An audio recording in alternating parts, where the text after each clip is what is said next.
I'm Tim, the Brand Weaver, and this is Branding for Breweries, the podcast that helps you grow your brewery, build a better brand, and connect with more drinkers.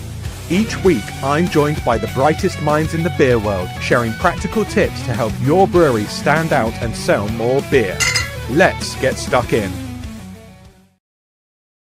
Woo, it's Friday! What up, 24-hour party people? Welcome to Branding for Breweries, the show, as the intro says, that brings the brightest minds from around the beer world to your earballs and eyeballs to help your brewery thrive and do incredible things. And a massive shout out before we talk about today's guest to Charles Faram, the show sponsor with the mostest. These guys have told me that they have been working on some phenomenal stuff for your low-no beers recently. Not just hops, but a lot of other bits and bobs going on. So if you want to find out more, drop them a message on the website, grab their email, find them on LinkedIn, and they'd be more than happy to help because they're going to help you develop something which is absolutely superb.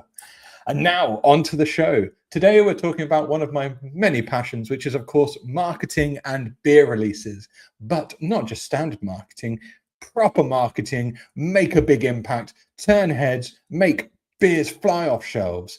And I've invited the delightful, the enigmatic, the glorious Scott Brown from Tiny Rebel to come and chat to me today. Because Scott comes from a slightly different background and now is making huge waves in Tiny Rebel. So that's enough of me yabbering on. Let's get Scott into the chat and let's take it away. Scott, how are you doing, buddy? I'm very well. How are you? I am super funky fresh because it's Friday when we're chatting today and I can see the weekend rapidly approaching. So that's grand. But you've got a busy afternoon as well, haven't you? As always, yeah. So, Scott, thank you so much for joining me today, buddy. To help the listeners who may not be familiar with yourself or indeed the Tiny Rebel brand, would you care to give us a bit of an introduction before we get stuck into today's chinwag? Yeah, so I'm Scott. I'm the head of marketing at Tiny Rebel. So Tiny Rebel is the largest independent craft brewery in Wales. They've been going for around 15 years. I've actually only been with the business just over 7 months now, so I definitely can't take credit for the previous 14 years. But like I say, we've done a lot of cool things since I've joined, and I personally was in the spirits industry before this, so a lot of alcohol marketing experience. But yeah, slight different industry now. But yeah, hopefully can impart some knowledge today. That's what it's all about, mate. So, Scott, like you rightly said, you came to Tiny Rebel from outside of beer. What did you immediately notice when you got into the brewery world that was different from other industries?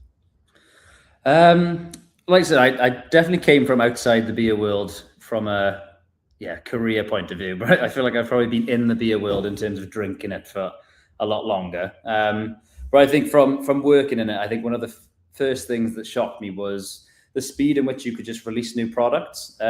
So with spirits, I was with AU Vodka for 5 years before I joined Tiny Rebel, and we had a bit of a strategy where we would launch only 2 flavors a year, a summer flavor and a winter flavor, and each one of those flavors would be locked in kind of like 6 to 8 months before. So you were playing a bit of a guessing game of what flavor might go down well next year. It was down to like materials and all the sampling and everything. Whereas when I came into beer, everything was done in-house. And I think with cans and everything, things can be turned around a lot quicker. So that was quite interesting, where it was a lot more reactive in terms of, you could have an idea or something could happen in the world that will spark an idea. And then you can make a new beer and, we could actually release that next month. So I went from releasing 2 products a year to releasing maybe like 1 a month. So that was really cool. Something I found quite interesting.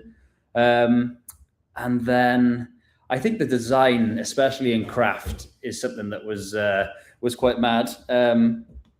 Because I think a lot of brands are really strict with their brand guidelines and everything. Whereas like if you look at Coke or Pepsi, if they were to release like a new flavor, and I think there's a tropical Pepsi is out now, but if you look at all these cans, it's kind of 90% of the can is still the Pepsi or the Coke brand. And then maybe 10% of the can is this new flavor, cherry or tropical, whatever it is, where craft is interesting. I don't think there's many other industries like it where you could have 3 cans in your hand from the same brewery and they look completely different. Whereas it's almost like 90% of the can is some crazy illustrated design, and maybe 10% of the can is the brewery's name. There's a lot more like creative freedom. So I have a bit of a design illustration background, so that was really exciting. The creative freedom you have with these like new beers you can bring out. So yeah, those are the two big things I noticed when entering the old beer world. Yeah, and obviously you've come into a pretty important marketing position. Yeah. What I tend to find is when I chat to a lot of breweries and we talk about marketing, like a lot of breweries will go, yeah, marketing, we're on social media, we do marketing. But in your opinion, what does marketing for a brewery mean and encompass? Social media is definitely a big part of it. I think, it used to be something was a nice to have, was a social media presence, whereas I think it's an absolute necessity now. But I think it's more about connecting with your audience. It's like how you get your brand message out there is the main thing, the main part marketing plays for a brewery is getting that message out there of what your brand stands for, what it means. And then, you can then use those social platforms as a tool to build a community, and then you can connect with the community and grow. And yeah, I think it's the feeling that your brand creates rather than, I can't think of the word, but yeah, you know what I mean. Yeah, of course. And so I suppose if you take like a common activity is going to be beer launches, like you say, even at Tiny Rebel, what you've discovered, there's so many that keep on coming out. But why do you think breweries struggle to make that kind of impact with a launch when you've seen it being done so very well in the past? I think maybe just not putting focus in the right areas. I think you could make a great beer that tastes amazing, but then if you don't have a real strategy to launch it, you're just not giving it the best platform for success. I think it's almost like jumping the gun. Like you could just drop a beer now. I think I see a lot of like breweries doing it where they'll say new beer out now, and it's that's the first time I've ever seen it, and it's available now. You can go on their website. Whereas in marketing, it's called the rule of 7, where a customer usually has to see something around 7 times before they'll resonate with it, before they'll consider buying it. So I think not doing that is something that a lot of breweries are leaving on the table, is before they release a beer, kind of, letting people know something's coming, informing what the new brand is, why they've created it, why it's different to other things on the market. Just so by the time that actual launch day comes, you're pretty familiar with it, you know what it is, you're kind of in the queue waiting to buy it. I'd say that is definitely something a lot of breweries could benefit from, is just a proper launch strategy. So let's break that down a bit. Say a brewery has a beer coming out in 4 weeks' time. Yeah. What do you do in the 4-week lead up that generates as much kind of like interest and hype before a can or a pint is available to buy? I think before, if you're giving yourself about 4 weeks, I think you're going to want to have it decided first. Does the brand have a strong design? Does it have a good theme? What is the message behind it? You're going to want to know all the answers to these questions before you start. And then I would just get a calendar. I personally use a massive whiteboard that everyone in the office hates because I seem to block every window with it. And it's like, it's this big annoying whiteboard. But, you map out those 28 days. And obviously your launch day, that's when you post your launch photo, and it's got the call to action. It's available now. But then, that's 1 day out of 28. So then you fill in the gaps. Then it's like, at what point am I going to say why we're releasing this beer? At what point are you going to say what hops are in it? At what point are you going to post, the design and like the time that went into the design? Are you going to make some funny videos with the brewery team? Are you going to get in the brewery and take some like real like process shots of it being made? And all of a sudden you'll start to like fill in the gaps, and then you'll see, okay, we've posted those. Well, there's 3 or 4 days empty there. What can we fill in there? And I think as long as like everything you're putting in is just build into this one launch, by the time it does launch, everyone is then aware of the message you're going for, and it's giving itself its best chance then to launch properly and become a successful brand. And so are you saying like they really need to be drip feeding like every day on the lead up to it? Is that the best approach? Not every day, but like I said, if you just try and stick to the rule of 7, where before you launch something, your audience is seen it 7 times, and that can be done through social media. That can be, there's obviously so many different like levels of marketing. You can get out in the street, you can actually show people, you can run paid ads, you can tease it. I think there's a lot of ways you can just slowly tell your audience about this beer before you launch it. Well, I suppose like a really good example is you guys collaborated with the donut brand Hugo, and that kicked off. In your mind, what made that work so well beyond just having like a decent beer? Yeah, that was a really fun one, to be fair. The guys at Hugo are great. So Hugo, for anyone who doesn't know, they're a donut company based in South Wales, the same as us. And they do some crazy donuts that are like this big. Their best seller is called the Homer, obviously inspired by the Simpsons, and it's a big neon pink frosted donut. And it's one of the, like, working with other brands and collaborating is great anyway, but I think it just works really well when there's a lot of synergy between the brands and it just kind of makes sense. So it wasn't completely crazy for us to make a donut beer, because over the years we've always done some pretty interesting flavored beers. We had Pump Up Jam, which is like one of our really popular launches anyway. So actually creating the liquid wasn't so crazy, but I think looking at what linked the two brands together, like really like a brewery and a donut brand shouldn't have that much in common. But I think the way that we have both marketed ourselves over time, I think there's a lot of like links there where both brands are quite skatery, quite grungy. I guess you could say the audience is kind of like adult emos, which is something that definitely, like, yeah, there's a lot of synergy there. And then with the can design, we kind of like let the Who Cult guys run with it, because they've got such a strong brand. Like, they really just use the two colors, like black and pink. So the can was like a checkerboard, very emo-y inspired can, had like a black lid. And then we just leaned into that theme for the whole launch then. Everything was quite like grungy, skatery. We did a giveaway where we made a custom skateboard. There's a lot of checkerboard vans in the content. Just something that we knew would resonate with both of our audiences when we were doing these collaborations. And then, what else was there? There was, I think, just the donuts in general as well, because like I said, they are this neon pink frosting. We had the guys down to the brewery, and it was just that weird juxtaposition of like neon pink donuts in a very industrial looking brewery. We didn't actually dump the donuts into the beer. That was faked for a photo, but I think it was really engaging just seeing the, it was, but yeah, I think it was just seeing two things like beer and donuts that shouldn't make sense, but absolutely did make sense in terms of the brand audience. And it was just a bit of fun.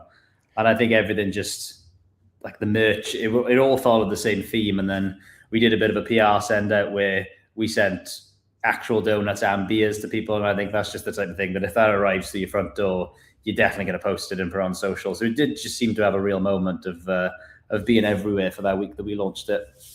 But this is the thing, like, so you touched on it. Beyond, okay, it's a collaboration, and to most people, it's a bit of a different beer. With Who Cult, you did skateboard giveaways, you did limited edition merch, you did a launch party, you had content creator outreach. A lot of this stuff, I don't think breweries go, I don't see the value in just like a limited run in doing all that stuff. Why, in your mind, were you like, this is essential, we have to go all in on this? I think just from a marketing point of view, I do put a lot of focus on just brand-led moments anyway. And I think, just it was a limited launch. It may be something we bring back in future if the people want it. But I think it was just one of those moments. Let's get people talking. Let's do something disruptive, because I think that is what you can't just be bringing out a new core beer every month.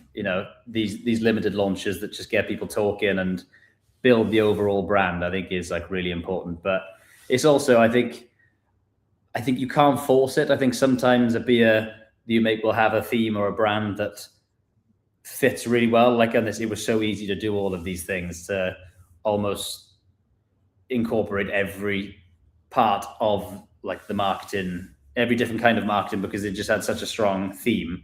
Where sometimes a brand may lean better into, oh yeah, you know, we can do a launch event because this makes sense, but then a PR send out is just kind of, you know, using influencers just wouldn't really work. So it's just doing what works for each individual beer you launch, I think is, yeah, it's just the way to do it.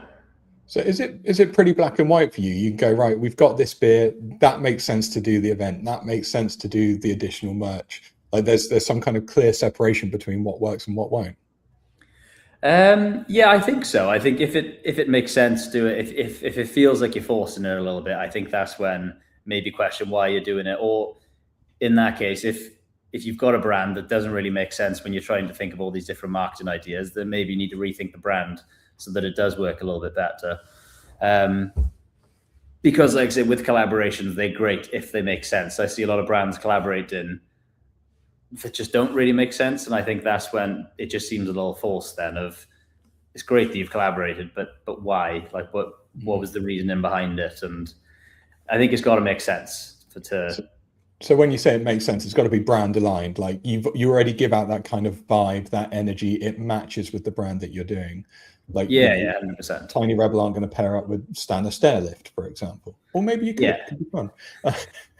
It'd be quite disruptive, but. But dude, obviously you spent time with AU Vodka, and even just the ideas that you're bringing to Tiny Rebel are quite refreshing in a way. Previously, we've talked about like getting inspiration from fashion, entertainment, gaming, lifestyle brands. Like, how important is it for a brewery to look outside of the brewery space to get inspiration for marketing and ideas and activations? I think super important. I think it's very easy to box yourself in and maybe just look at competitors or other people in your industry, but there are so many industries that you could take pointers from. If you really look at it, they may be launching a product that is nothing like yours, but how they're launching it and certain things they're doing, I think is really important to, just be aware of. Like, I think like some of my favorite brands at the moment are like electrolyte companies. I think like Pure Sport and Salt are doing crazy things in the marketing space right now, which like you wouldn't think would link with beer or other things. But yeah, clothing brands as well. I think a brand that does it really well, like Represent Clothing, if they're releasing like a new clothing line, the founders, who've got a pretty big social following themselves, will kind of wear it for a few weeks leading up. So they're almost teasing it in a way of like, it's getting eyes on it. People are in the comments saying, when's that t-shirt dropping? You know, when's that hoodie dropping? And that's the type of thing that like you try and then relate to your industry. And it's, it's really important, I think. But I think the brands who do it really well in whatever industry don't look at themselves as like, oh, we're a brewery, it's using social media to sell our beer. I think you've got to switch the mindset and be like, no, we're a social first brand that just so happen to sell beer and merchandise, and just kind of think of it that way. I think that is really important. Getting into the mindset of like a lifestyle brand for more and more breweries, I can see being really advantageous. I've spoken to people before when like planning events, and it's a case of going, think of the most engaging event for the kind of people you want in the tap room, and then the beer is like a secondary thing almost. Yeah. I think you've just got to remember that I think the brands do it really well. They sell the feeling rather than selling the product. Like, you know, people don't want to buy a backpack. They want to buy hiking with friends. And it's how you tell that story through your marketing. And, you know, they don't just want to buy a beer. They want to buy that first cold beer in Spain after you've been on the plane for 3 hours. It's that feeling of, fair, rather than just, you'll end up just being like that McDonald's CEO who referred to a burger as a product. If you think of your product as just selling the product, I think you have got to sell the feeling. And I suppose this relates back to like knowing the vibe, and we talked about the collaborations and partnerships. When you look for inspiration outside of the brewery space, are you looking at brands that are similar in terms of your audience? So whilst it's not a brewery, but they would wear this, they would listen to that, they might eat that. And does that give you a good kind of gauge as to other ideas that you can then reflect on the brewery itself? Yeah, definitely. Like, I think breweries especially, like, it is kind of difficult because you have such a like wide audience in terms of like age, because you can go from, well, legally 18 but probably younger, all the way up to 70s, 80s, where if you try and market to an 18-year-old and an 80-year-old, then you end up marketing to no one, and you end up looking really lost as a brand. So I think you've just got to sit down and work out, right, we do have a wide audience in terms of age, but what things connect the 18 and the 80-year-old? And if that's music, art, culture, pop culture references, and then you lean into those things, that you are ticking the box of both of those ages without trying to just target one. Mm-hmm. And so in terms of like order of priority in marketing, are you going, it's culture and community, which then leads to the promotion of the beer afterwards? You're not going, here's a beer first? I'd say they are equally important. There's, you can't really have one without the other.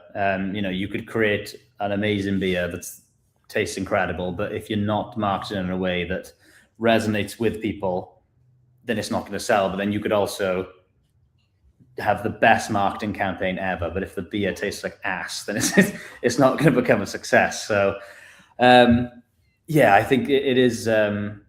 It's definitely, I guess, it's how you sell. I think the culture and the community and how you build your brand and the messaging is what brings people in and builds your community, and that sells your first pint. And then I think the quality and the taste of the beer is what then sells that second and third pint and keeps them coming back. So equally as important. I don't think one takes the cake. The 2-pint test, I like to call it. It makes yeah. So a lot of breweries, when they go, well, who do you want to drink your beer? They'll go, everyone. I want everyone to drink my beer. Would you argue, is that the right approach? Is that the right goal? Or is there a better way of targeting people?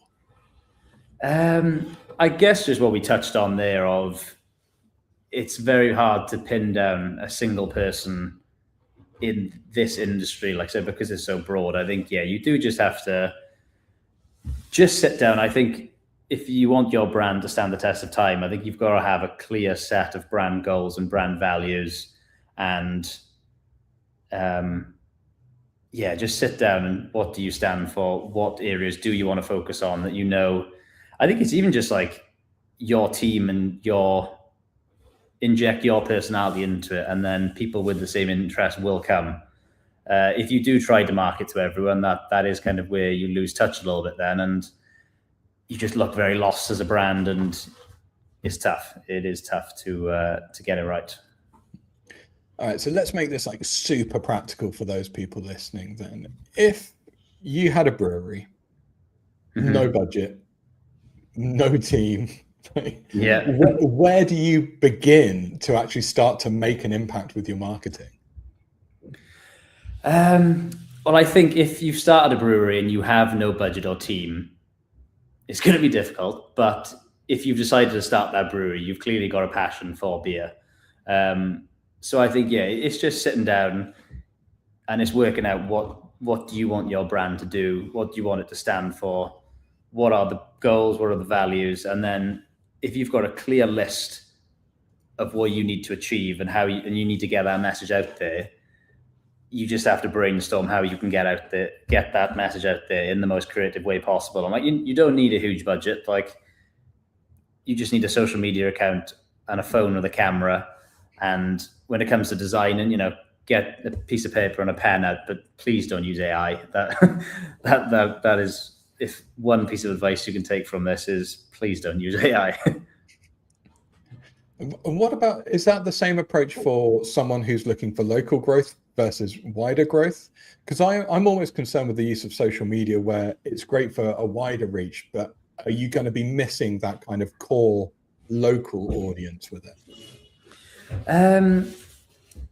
I would never not use it. I think social media is super important, but then if you are looking for more of I think a lot of brands maybe do forget about the community aspect of marketing, where it's all about online and growing and growing and growing, but then they're not really giving anyone the chance to get into their brand on like a personal level. Whereas I think if that is something that's important to you, then, you know, you throw these events and you do run clubs or whatever you want to do to just get people, you know, you invite people down to the brewery, you have an open door policy. I think that's, if local building is something you're passionate about, then that's something I would definitely look to incorporate. I know the guys here, Brad and Gaz, I'm in the Cardiff bar right now, which I know they used to just hold events here where home brewers would kind of come down and they would test the beers, and, you know, they would give them pointers on maybe things to change. And I think I met someone here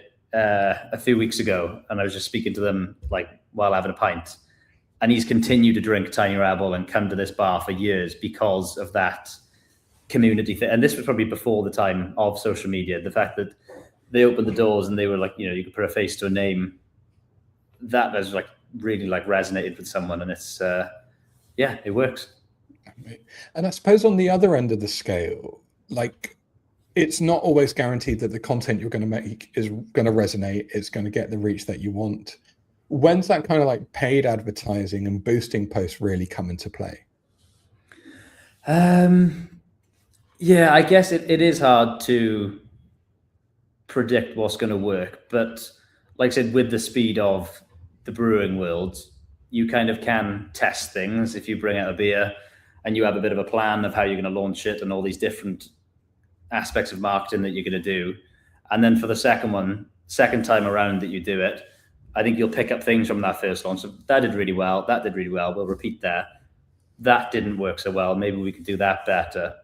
But with paid advertising, I think that is just, if you've got a message and you're confident in it and that's what you want to get out there, paid advertising is just an extra tool to just get more eyes on the message that you're putting out there. Just a bigger microphone to get it in front of more people these days. Basically, yeah. I think if you're confident in the message, then put a bit of a spend behind it. Would you be happy talking about like the newest release that you've been spearheading? Because, you know, we talk about community, we talk about the breadth of the marketing activity. And I'm intentionally not saying the beer name because I know I would just say it horribly wrong, even though you've put it on the back of the can.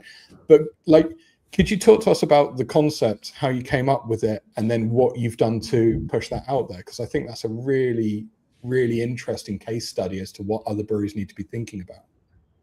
Yeah, so we are still kind of in the middle of the launch of, it's called Ymyr o Hyd, which means still here in Welsh. Obviously, we are a Welsh brewery. And the thought behind the message is actually it's a song by a folk musician called David Iwan, who was really like a bit of a famous character in the Welsh language world and kind of like used to protest back in the day and fight for the language. Because, you know, the language was almost trying to be killed off, and there's a lot of politics to it, which I won't get into, but I think we loved it because it's become now synonymous with a bit of a football song.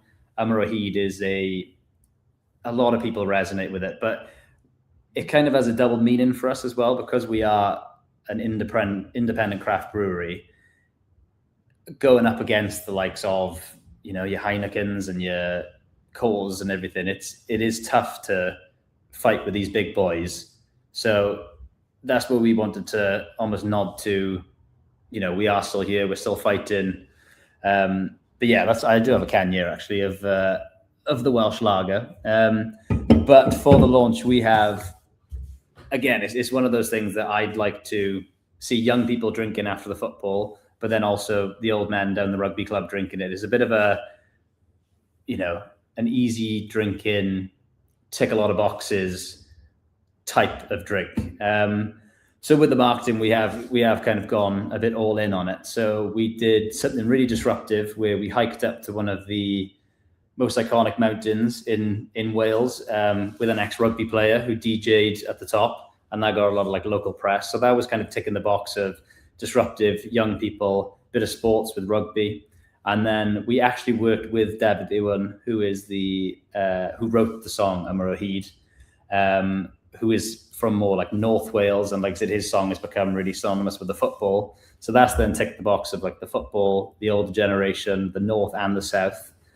And then also myself and Rowan, our videographer, have just kind of done a bit of a north to south road trip of just taking content and all these different like landmarks and everything. So it's just, I think if you're a Welsh person, you're going to resonate with it. And that was kind of the goal with it, really, was something that's really for just Welsh people, not to alienate the English in any way, but it's almost like a bit of a Yorkie, not for girls type scenario where it's you can drink it, but it's up to you.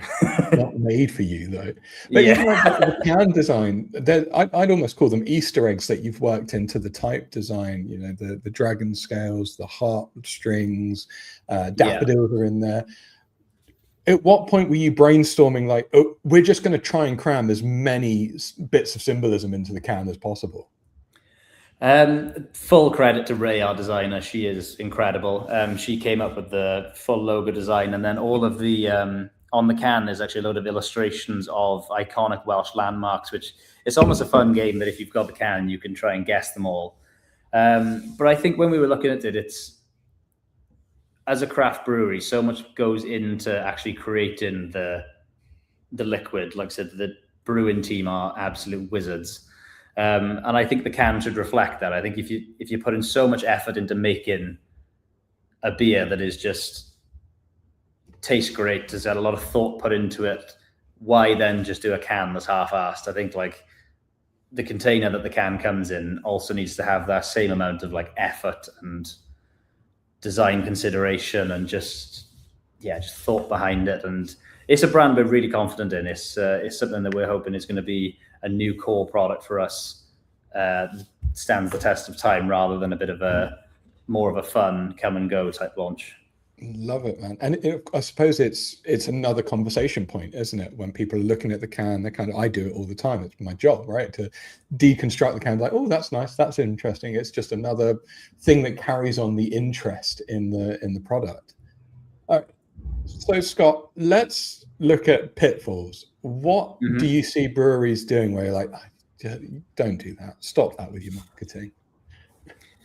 I guess what we've touched on a few times in this chat, it is just if you're gonna launch a beer and it's a liquid that you're really confident in, give it the same amount of like love and attention when you're gonna launch it, and give it the best chance of success you can, and give it that full launch platform. Like I said, there are so many breweries that I know that I see on social media for the first time, and that's it. That's their launch strategy. Is like, we've made a new beer, here it is, go buy it. And it's just kind of, it must be quite deflating for that brewery, because they probably had a lot. They've all sat in a room, they've tasted it, they know it's great, they've put a lot of love into it. And well, why are people not caring? Why do people not care about our new launch? But it's, I think that's what marketing is. You need to make people care about your product, and that's what I would say is just stop jumping the gun and just launch in your beer. Sit down and put as much time into the marketing strategy as you would into making the beer. Beautiful. So Scott, as we bring this to a close, mate, where can people find out more about you? We've got people on Instagram asking if they can get hold of Tiny Rebel in the States. So where can they find Tiny Rebel? Where can they find you for more conversations and just to keep up to date with what's going on? So not available in the States yet. Hopefully that is something that we can change at some point. But yeah, tinyrebel.co.uk for all of our beer launches. And then we are at Tiny Rebel Brew Co. on Instagram and TikTok. So social channels is the best way to kind of keep up to date with what we're doing. Fantastic, mate. Well, Scott, my man, thank you so much for your time today, dude. I think it's been a wonderful masterclass and things to consider when you're going to launch a beer. Hopefully a load of people are going to take a lot from it.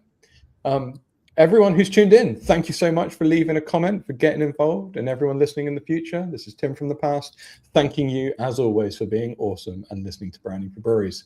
Stay tuned for other amazing guests just like Scott coming up soon. Cheers, Scott. Cheers, everyone. Thank you. Okay. That's a wrap on this week's episode of Branding for Breweries. If you got something great from it, hit follow, like, and subscribe on your favorite streaming app. Or even better, leave a review, share it with your brewery pals, or get in touch, because I want to chat to you. Rock on!